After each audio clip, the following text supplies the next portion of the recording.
Joo, tervetuloa katsomaan Follow Farmerin kasvukauden 2022 päätösjaksoa ja me ollaan kokoonnuttu tänne Samuelin luokse herrojen kanssa ja tässä jaksossa on tarkoitus käydä ja niputtaa kasvukauden tunnelmia ja kokemuksia ja mitä voidaan ottaa oppeja seuraavaan kasvukauteen.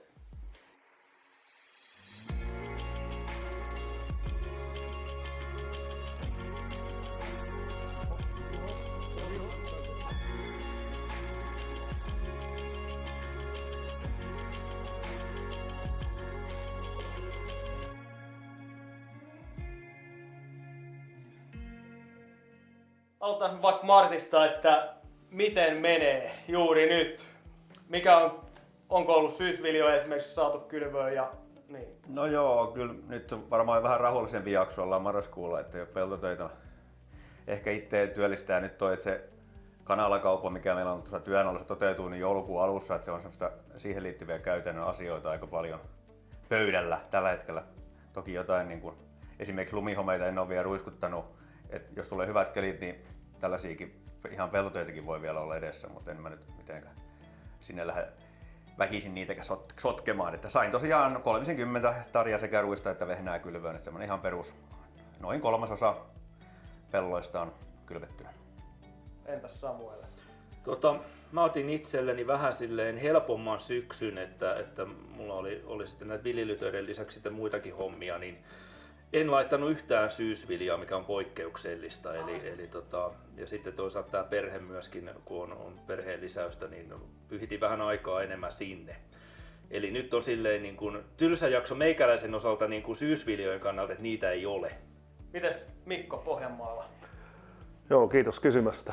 Meillä syksy on rauhaantunut oikeastaan tässä nyt ihan lähiaikoina, eli koneita on pesty ja huollettu pois. Ja märkyys vaivasi aika pitkään, mutta kyllä kaikki saatiin tehtyä. Lannanlevitykset ihan kohtuuolosuhteisia. Syysviljoja, ruista ja ruisvehnää, niitä kylvettiin muutama 10 hehtaaria ja kasvipeitteisyyttä tuli 60% kaikkinensa. Mitäs sitten jos ajatellaan sadon määrää ja laatua, onko niistä mitä havaintoja? Onko tiettyä lajiketta, mikä menestyi tähän kasvuun? Mä voin vastata Martin puolesta iso. Oliko muita kysymyksiä? Martti, täsmentätkö? Joo, kyllä ihan saa olla tyytyväinen. Se on pikkasen yli 6000 kiloa oli viljojen keskisato. Se on viime vuotta heikompi, mutta kun se kokonaan kevätviljoilla tehdään tuolla saviseudulla, niin siihen täytyy olla tyytyväinen. Että kyllä se vaan se syysviljat yleensä on, mistä ne tonit otetaan, niin kun niitä ei ollut, niin tyytyväinen siihen. Ja myös rapsi oli hyvä, että nyt mun menee tässä just mallasohria seuraavien 2-3 viikon aikana tuohon Viking Maltille Lahteen, että nekin sain kaikki sit kelpaamaan. Et ei oikeastaan, ei ole kyllä laatuongelmia juurikaan ja öljykasvit myös ok. Kyllä laadut oli ihan jees, et ihan hyvä määrä ja laatu kyllä tyytyväinen. Joo. Oliko kasvilajeissa eroja sikäli? No ehkä silleen aikaisuusjärjestyksessä, että mulla oli mallasohrasta tuli parhaiten, mutta ne oli niitä myöhäisimpiä ja setosimpia lajikkeita, että se tavallaan kuuluikin olla niin, ja olivat ehkä vähän paremmilla lohkoilla. Mutta mallasohran sato oli viljoista paras, kaura siinä välissä ja aikainen kevätvehnä heikoin. Just. Miten Samuel? Joo, no mä olin etenkin tyytyväinen siihen kuminaan, mitä käytiin keväälläkin yhdessä tai kesällä Aivan. katsomassa. Joo. Se oli oikein erinomainen, että se oli joko mun niin kuin viljelyhistoriani paras tai toiseksi paras sato niin kuin kuminan osalta.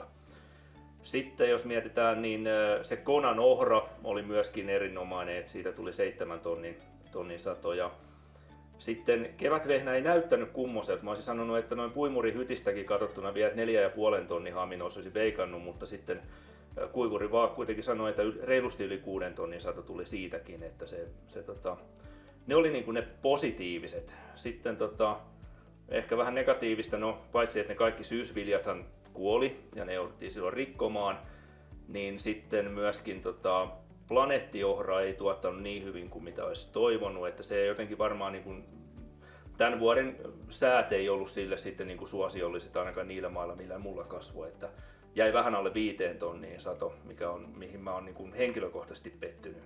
Aivan. Ja sitten pitää sanoa, että herne oli ehkä suurin pettymys siinä mielessä, että siellä oli tosi hyvä satopotentiaali, mutta sitten ne peuranpirulaiset vaan, niin ne sitten söi sieltä ison osan, että mä katsoin tolleen, tein jonkunlaista arvioa siitä, ja kun mulla on se satokartoitus puimurissa, niin katsoin, että ne alueet, missä niin kuin ei ollut mitään peuravahinkoja, niin tuotti noin 6 tonnin satoa. Ja sitten ne, mitkä peuravahinkoalueita, mitä oli niin kuin enemmän kuin niitä niin kuin säilyneitä alueita reilusti, niin noin 0-3 tonnia. Mä laskin, että sellainen karkeasti 2 tonnia per hehtaari niin kun meni peurojen joko suuhun tai tallattiin, niin se on sellainen lähemmäksi 1 000 € hehtaarilta, mitä tulee tappioita. Aika kalliita lihoja voisi sanoa, että tuollaisia tappioita ei kovin montaa vuotta niin kuin putkeen haluaisi niin kuin kokea. Totta. Joo, Mikko, entä sun kasvipuolen? Joo. Meillä oli 4 eri viljalajia ja ne suoritti kaikki hyvin. Keskisato niiltä työlukuna 6,5 tonnia. Se on hyvä, se on ihan kärkipäätä, jos ei paraskin mitä on ollut. Odotin ehkä vähän korkeampaa, mutta en huomioinut sitä, että syysviljat, rukiit varsinkin, johtuen viallista siemenestä, niin ne ei suorittanut niin vahvasti kuin yleensä. Että se antoi vähän tasoitusta, mutta olen ehdottomasti kyllä tosi tyytyväinen. Herneestä tuli oma ennätys, joskin sellainen havainto, että tähän asti meillä, kun ruokahernettä ei ole viljelys, kaikki on ollut rehuhernettä ja se on tuore kasvi meidän alueella isommassa mittakaavassa, niin siellä nämä viljelyhaasteet näköjään lisääntyy, eli siellä meni sellainen 1,5 tonnia hehtaarilta hernekääriä sen suihin ja se on selvästi nyt sellainen torjuttava juttu tulevina vuosina. Ei automaattisesti, mutta tarkkailtava ja tähän asti en ole sitä edes tarkkaillut, koska vahinkoja ei ole tullut. Mutta hernesato oli silti hyvä. Alisuorittaja oli öljykasvit ja siihen pitäisi jotakin keksiä. Mä oon sitä mieltä, että siitä ei tiedetä kaikkia, mistä se johtuu. Että mitä pidempi historia lohkolla ja tilalla on sitä öljykasvista, niin se ei ole välttämättä yksittäinen kasvitauti, vaan joku muu. Että se, mikä aikaisemmin on tullut se 2 tonnia hehtaarilta kevyellä, hyvällä perussuorituksella, niin sitä ei meinaa saada tosi kovalla yrittämiselläkään enää. Että siinä on ehkä se sellainen kehittämisen paikka. Just. Miten sitten, nyt käytiin satoja laatuja lävitse, ajatteletteko te taloudellisesti, että nimenomaan ne kasvit, mitkä antoi satoa tänä vuonna, oli parhaat vai onko siihen vaikuttanut esimerkiksi, oletteko tehnyt viljan hintakiinnityksiä tai sadon muita kiinnityksiä? No joo, kyllä mulla ainakin se ohra oli paras, kun ehkä siinä tuli sitten se täydellinen viljelysuunnitelman muutos siinä, kun syysvilja kuoli, niin siinä kohtaa oli just se hetki, kun viljojen kiintyshinnat itse asiassa oli korkeimmillaan siinä huhti-toukokuun siinä paikkeilla, niin tuli tehty oikeita ratkaisuja tilaisiin. Silloin maalasorhan siementä ja kiintin niitä, niin kyllä se maalasorha mulla oli kannattavin, mutta toki tässä on just se, ei pelkästään se sato, vaan nimenomaan se, koska sen kasvin on myynyt, niin merkitsee tosi paljon. Aivan. Mulla on silleen, että siemenviljelyssä se sopimuskäytäntö on vähän erilainen, että me ei samalla lailla päästä kiinnittää. Että on meilläkin kiinnitysmahdollisuus, mutta se menee vähän eri polkuja, että mä en niin kuin parhaisiin hintoihin en ole päässyt kyllä kiinnittämään. Mutta eihän sitä vielä tiedä. Tässähän voi vielä vaikka mitä tapahtua, että ei osaa yhtään sanoa, että oliko ne parhaat hinnat, milloin Martti kiinnitti vai ei, että mistä sen tietää. Mutta silti mä uskon siihen, että ne, jotka tuotti parhaan sadon mulla henkilökohtaisesti, niin kyllä ne varmasti niin kuin parhaan niin kuin tulopuolenkin antoi. Joo. Entäs Mikko? No meillä nyt puolet sadosta menee Sikalan kautta, että siellä ei paljon hintakiinnityksillä ole merkitystä viljan hintakiinnityksillä, mutta sitten se toinen puoli, niin meillä on siitä osa kiinnitetty, osa ei. Jälkikäteen ajatellen osa on kiinnitetty tosi hyvällä hintaa ja osa ihan ok hinnalla. Että ihan tyytyväinen on siihen. Ehkä muuten hintasuhteista herne on nyt se, mikä mun mielestä jollakin lailla sukeltaa. Eli en tiedä, onko saatavuus tällä hetkellä teollisuudelle hyvä vai mikä siinä on, mutta herneen hintakilpailukyky ei mun mielestä ole ihan niin hyvä kuin se viljoihin nähden pitäisi ehkä olla. Sama koskee öljykasveja. Ollaan vaan noin kaksinkertaisessa hinnassa öljykasvi kyllä. vastaan vilja. Se ei valitettavasti riitä. Pidän kyllä rapsin, mutta Öljykasvi... ei oikeastaan ole valitettavasti tällä hetkellä taloudellisesti niin kuin Kyllä, pelkästään. se on viljelykiertokasvi. Eli nämä viljelyn haasteet yhdistettynä suhteellisesti matalahan hintahan, niin se on pelkkä viljelykiertokasvi. Ei tee yhtään mieli lisätä, vaan ennemmin sitä. Mutta usein jätetään myöskin se esikasviarvo huomioimatta, että jos sieltä tulee vaikka 500 kiloa parempi sato tai enemmänkin, 1000 kiloa parempi sato seuraavan kasvilta, niin mun mielestä pitäisi vähän niin kuin laskea sen on sitten öljykasvi tai kumina tai muu, niin vähän sen niin kuin... No joo, sitä mä tarkoitankin niin sillä viljelykierralla, että niin, se on sen ekstra. Ja peltokasvipalkki on myös valkuaiskasvi kaikki, on jotain merkittejä, mutta silti niin liian pieni on ero nyt. Joo, mutta lyhyellä tähtäimellä ei pidä katsoa mitään asioita. Ei. Mitä, ootteko tehnyt tähän kauteen jotain kokeiluita kasvinsolussa tai muuten jotain, mitä viedä seuraavaan kauteen? No, mulla ei oikeastaan ollut muuta kuin, että mulla oli se Glentica kokeilussa silloin, mitä Hanna toi mulle kokeiluun. Mä ajoin sitä sinne Clearfield Rapsille sen 2 hehtaaria ja loppu oli Cleravolla, että kyllä se toimi. Siinä on just se, kun sitä imatsamaksia hiukan vähemmän, niin sen kanssa täytyy varmaan olla tarkempi, ettei myöhästytä liikaa sitä ruiskutusta, että ne pääsee ne heinämäiset kasvit liian isoksi. Mutta ihan toimii kyllä. Et se oli semmoinen ainut, mitä mulla oli niinku uutta juttua. En mä tiedä. Yksi mikä mulla oli se, kun mä muutin sitä ohran korrensäätelystrategiaa, että mä ajan sitä sinne lippulehdelle, kun mun mielestä se jälkiversoitusvaikutus on ollut siellä kovin, ainakin menneenä vuosina. Mä ajoin sitä hiukan aikaisemmin ja edelleen huomasin, että käsittelemättömissä paikoissa oli vähemmän vihreitä jyviä kuin korrensääteen saaneissa, mutta aion pitää siitäkin, että käytän sitä korrensäätelyä mieluummin siellä korrenkasvun alussa kuin vasta lippulehdellä. Joo, se oli varmasti. Se toimii mun mielestä niin paremmin. Joo, hyvä havainto. Se on vähän sääsidonnainen asia mun mielestä. Mulla oli paljon jälkiversoa myöskin ja mä ajoin kanssa korrensääteet vähän joka väliin, että mä tiedostan tuon saman asian, että usein jos siihen tulee tietynlaiset säät siihen myöhäisen korrensääteen päälle, niin tulee jälkiversoa. Että samaa havaintoa, mutta sitten taas, että mullakin oli osa niin laossa jo 3 korrensääteenkin jäljiltä, että jos mä olisin jättänyt sieltä jonkun pois, niin mitä sitten olisi ollut, että ennemmin vähän jälkiversoa kuin että kaikki on liimalaossa. Joo, varmasti. Miten Pohjanmaan olosuhteissa? Joo, meillähän niin testiaineita ei tällä kaudella ollut, mutta tietysti niitä sellaisia omaehtoisia kokeiluja aina tehtiin. Ja jos nyt sellaisia, mitä tässäkin sarjassa on vähinsä seurattu, niin tämä meidän ruissilla noin 65 oraalla per neliö, niin siinä saatiin sellainen torjuntavoitto, jotta ei sinne nyt lippua salkohon vedetä, mutta jos mä oikein muistan, niin 6350 kiloa hehtaarilta. Että niin kuin siihen nähden, kuinka huono elinvoima oli siemenellä ja lisäksi itämättömät, niin se oli niin kuin hyvä suoritus. Toki siitä nyt puuttuu se 2 tonnia siihen, mitä näissä olosuhteissa olisi rukiista hyvinkin ollut mahdollista saada, mutta täytyy olla tyytyväinen. Sitä taidettiin kuivata joku, olisiko 6 satsia kuivurissa ja niistä 2 todella hyvä pitoisuus oli vähän koholla, eli siihen laatuun se otti sitten hiukan, mutta niiden kanssa varmaan kyllä pärjätään. Kuitenkin ne loput 4 satsia meni sitten rajojen alle. No sitten yksi, mitä käytiin tuossa mun aikaisemmilla videoilla läpi, niin tää mun ohran tautitorjunta strategia vertailu, eli siinä oli tää torjunta korrenkasvun alkuun, jolloin se antaa vähän stressinsietoa ja fysiologista tehoa vastahan sitten siihen versus siihen lippulehtikäsittelyyn. Eli siellä oli Priaxor 065 siellä korrenkasvun alussa, mitä verrattiin sitten lippulehdelle 0,5 litraa. Ja nythän ei ollut sitä kuivuutta, mikä olisi, ja paahdetta siellä korrenkasvun alussa, mikä yleensä antaa stressiä, mitä vastahan sillä pyraklostrabiinalla varsinkin. Mun mielestä on saatu hyvää vastetta, joten oletin sen lippulehtikäsittelyn nyt päihittävän niin kuin ihan kirkkaasti, koska tautipaine oli meillä nyt harvinaisen kova. Meillä oli kosteutta ja rehevyyttä kasvustossa ja sitä niin kuin verkkolaikkua erityisesti oli ohralla tosi paljon. Mutta se kuitenkin tällä kaudellakin meni sitten sen aikaisemman käsittelyn piikkiin, sellainen 80 kiloa per hehtaari oli se satoero. Eli se ei ollut suuri, mutta kuitenkin se oli niin päin. Ja mä oletin, että nyt se lippulehtiversio olisi sitten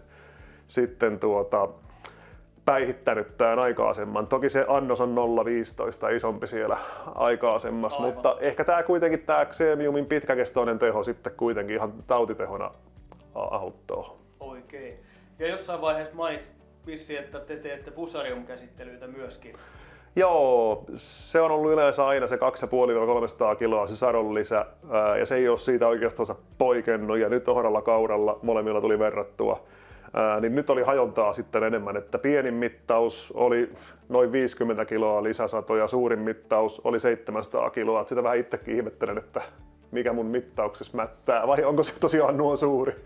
Mutta riittävästi kun tekee toisintoja, niin on sitten minkämoisesta testaamisesta kyse hyvänsä, niin sitten tietää aina omaa strategiaa hioa sen perusteella. Joo. Nyt kun otit Samuel nuo olosuhteet, niin kyllähän tässä vuodessa kuitenkin niin se hellejakso osuu aika vaikeaan paikkaan, niin kuin huonoon saumaan kasveille ja tosi vaikeaseen saumaan niin kuin korrensäätelyn ja tautiaineiden.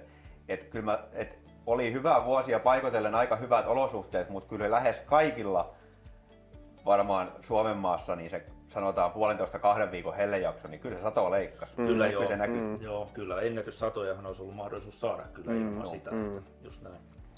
Joo, ja kuitenkin olosuhteet oli kasvun kannalta meilläkin kasvatettiin niin kuin lähestä omahan silmähän täydellisiä kasvustoja sinne juhannukseen asti. Niin se 2 viikkoa teki yllättävän paljon. Että siellä kuitenkin sitten jo jäykemmillä, poutivemmilla mailla salajan paikat rupesi näkymään. Ja, jotta siihen ehkä 5 päivää hellettä lisää, niin olisi tapahtunut tosi kureeta. Mutta Mehän oltiin silloin just siellä Pörkepuissa käymässä, kun täällä oli se helle. Joo, kyllä. Miten ajattelette, oliko jotain muita suuria haasteita kuin se hellejakso viime kasvukaudessa ja tekisittekö jotain toisin sitten tulevaan kasvukauteen nähden peilaten siihen, mikä oli haaste tällä kasvukaudella? No enpä tiedä, kyllä noin niin kuin sanotaan, ehkä itse nyt sattui niitä sateita tulemaan, mutta kyllä tuo saviseudulla, kun se vesi on se usein se rajoittava tekijä ja sielläkin niin isoja vaihteluita, että sitten kun itse on siinä asemassa, että tulee se alle 100 milliä kasvukauteen, niin vähän kattelun noita, että miten nämä altakastelut ja säätösalajat ja muut, että ne on niin valtavia ne sadonlisät, mitä voi saada sillä, jos sen veteen saa. Tai kaikki niin kuin kasteluun ja veden saantiin liittyvät jutut on varmaan niitä, millä pystyisi ihan oikeasti niin kuin joinain vuosina saavuttaa ihan törkeitä sadollisia. Että ne on varmaan sellaisia, mihin ne on hirveästi perehtynyt, mutta eikä mulla ole kaikilla alueilla likimään mahdollisia, mutta varmaan olisi se juttu, että kuivuutta vastaan jotain. Mullahan se iso salaojitusprojekti, niin sehän siirtyy ensi vuodelle ja siinähän tulee justiinsa niin kuin altakastelumahdollisuus. Mutta siinäkin pitää aina olla sitten vähän niin kuin ennakkoon jo hereillä ja tietää vähän niin kuin tulevia säitä, että jos sitten vasta kun kuivuudet iskee, niin alkaa niin kuin vasta pumppaa sitä vettä salaojiin päin, niin sitten ollaan jo vähän niin kuin myöhässä. Joo. Mutta joo, se on varmasti just näin, että se kastelu ja siihen liittyvät niin kuin asiat voi olla, että ne niin kuin tulee niin kuin olemaan suuremmassa roolissa, mutta henkilökohtaisesti niin tänä vuonna niin mä en tekisi juuri mitään niin kuin toisin muuta kuin sitten, että näin jälkiviisana, kun tietää, että jostain ei tullutkaan niin kuin sitä satomäärää, mitä olisi tavoitellut, niin ehkä jättäisi jotain niin kuin hivenien tai muiden niin kuin antamiset johonkin tiettyyn väliin pois, että olisi saanut tavallaan niin kuin kustannuksissa säästettyä, mutta mitään muuta sen enempää en tekisi toisin. Joo, meillä nyt ei mikään yksittäinen toimenpide ylitten muiden nouse. Sitä jatkuvaa viilausta nyt herää. Meillä tällä hetkellä on kuitenkin hyvin pikkutarkasti viilatut nämä kasvukauden reseptit ja sellainen tietty suoraviivaastaminen sinne on sellainen jatkuvan työn alla, mutta ajokertoja vähemmän, annoksia on pienennelty ja niitä vain ajetaan täsmällisemmin, mutta on vaikea tavallaan keksiä, mistä malttaa luopua. Ja toinen juttu on se, että nyt kun viljan hinta on korkeammalla keskimäärin kuin pitkähän aikahan, niin se yleensä se peruskasvukunnon kohottaminen ja sellainen pitkäjänteinen työ sen eteen, että näinhän se kantaa hedelmää tällaisina aikoina. Että kyllä 8 rekkaa kalakkia levitettiin nyt syksyllä ja varmaan keväällä levitetään lisää ja viime keväänä levitettiin. Että tällaisiin juttuihin, vaikka perustaso onkin ihan ok, niin kyllä näitä pitää kuitenkin miettiä. Lannoitteiden hinnat nousoo, niin tavallaan pitää ne maan omat ravinnavarat saada sieltä käyttöön. Ja toisaalta tämä kalakitus, vaikka pintamaan pH on hyvä, niin meillä kun eletään tuolla vanhalla merenpohja-alueella, niin se Pohjanmaan pH on järkyttävän matala. Ja sehän sieltä sitten pyrkii happamottamaan aina vähän pintaakin, niin ehkä niitä töitä täytyy kuitenkin tehdä jatkoskin aika voimaperäisesti. Joo. Miten ravinteiden käytön optimointia, jos ajatellaan, Martilla on paljon kanalantaa sinällänsä, miten pintalannoitus, tuleeko siihen muutoksia perustuen tähän kasvukauteen? versus tulevat kasvukaudet vai? No kyllähän selvät nämä apulanan hinnat, niin sitä käyttötarkkuutta niin muuttaa, että ei sitä voi, täytyy tosi tarkkaan. Niin kuin Mikko tuossa sanoi, niin kun mä oon kalkinut paljon viime vuosina ja otin nyt maanäytteitäkin ja ne on siellä 7 tuntumassa, niin se on aika mukava tilanne siinä. pH:ssa pääravinteet liukenee, se on hyvä juttu. Ei tarvi lannoittaa niin paljon, kun pH on korkea. Kyllä. Se on suoraan kukkaroon. Mä näkisin, että nämä työt, mitä tässä on niin tehty, niin nyt tässä markkinatilanteessa, mitä on sanotaan tehty 10-20 vuotta, parannettu maita, nostettu pH:ta, parannettu rakennetta, niin nyt se työ maksaa takaisin, kun lopputuotteella on hinta ja se ravinnetilanne on niin hyvä, että voi lannoittaa vähän kesymiä ja silti tulee satoa. Kyllä. Onko Samuelilla tuohon ravinteiden käytön tarkennuksiin omia havaintoja? No eiköhän mä tässä aika paljon komppailen nyt, että ihan samoja ajatuksia, mutta kyllä mä oon silti sitä mieltä, että jos siinä perustettaessa ei anna riittävästi potkua, niin sit sitä on niinku vaikea enää niinku paikata jälkeenpäin. Että ehkä niissä lisälannoituksissa sit vaan vähän tarkkuutta ja sellaisiin paikkoihin annettuna, että sieltä saadaan sitä satovastetta, mutta silti mä luotan siihen, että perustettaessa täytyy antaa se ohjekirjan mukaisesti se 2/3 niin kuin siitä kaikista ravinteista. Kyllä mä oon samaa mieltä, että sijoituslannoitusta, se on aikanaan keksitty se sijoituslannoitus, niin se on niin kuin edelleen pätee. Että siinä on niin kuin joku juttu, että se sijoitetaan sinne maahan ja sieltä tulee käyttöön. Että toki on selvää, ettei sinne kanta laittaa kaikkia panoksia samalla kun sinne laitetaan siemen, kun sä tiedät yhtään mitä tapahtuu. Sä et kasvukaudella paikkaa enää niitä virheitä. Se alku on niin tärkeä fosforityppi siinä, että varsinkin meillä, jos tulee kuivat säät siihen, niin se on ihan sama mitä sinne pintaan sit heittelee, niin kyllä se siellä alussa täytyy olla kuitenkin. Ei niin kuin kylväannotuksesta, ei siitä voi määrään sen enempää myöskään. Enkä mä voi laskea määrään sen enempää sen lannan päälle, koska se riippuu niin paljon maan ja ilmanlämmöstä, se fosforin ja sit sateista. Kyllä siinä on pakko laittaa myös kylvön yhteydessä, että olisi niin kuin varman päälle, että riittää. Meillä aikaisempiin jaksoihin ei mahtunutkaan, käsittelin kyllä sitä joskus, eli meillä oli nyt ensimmäistä kertaa niin kuin omasta takaa kalusto, millä pystyy paikkatietokohtaisen kasvustolannoituksen tekemään, eli satelliittikuvien perusteella Trimble ohjaa keskipakolevitintä ja sen käyttö nyt omaksuttiin niin kuin hyvin ja tavallaan lakoalueista näki, että sillä saatiin se lakopaine, eli toisaalta sitten täsmättyä kasvin tarpeen mukaan se typpilannoitus tosi hyvin. Eli ei ollut niin, että tuo alue meni lakoon ja tämä ei vaan se paine oli yhtä kova joka paikassa, se on ok. Mutta sitten tämä, mikä sattuu pieni lipsahduskin, eli herneen esikasviairon typpiä ei onnistuttu arvioimaan oikein, niin tavallaan se, että vaikka se lohkon sisällä pystytään se jako tekemään oikein, niin se yleinen taso siinä kasvustolannoituksessa, niin siihen meillä ei ole yhtä hyviä työkaluja. Eli meillä on N-testeri käytös, mutta sitten esimerkiksi rikkakasviaineen vaalennusvioitus teki nytkin sellainen 450 kiloa sen näyttämään, eli se menettää niin kuin merkityksensä täysin. Eli ruiskutusikkunasta, kun mittas, niin normaali kasvusto, mikä ei ole vaalentunut tilapäisesti, niin se antoi typpitarpeeksi vaikka 15 kiloa. Sitten se saattoi antaa 65 kiloa siitä 2 metrin päästä.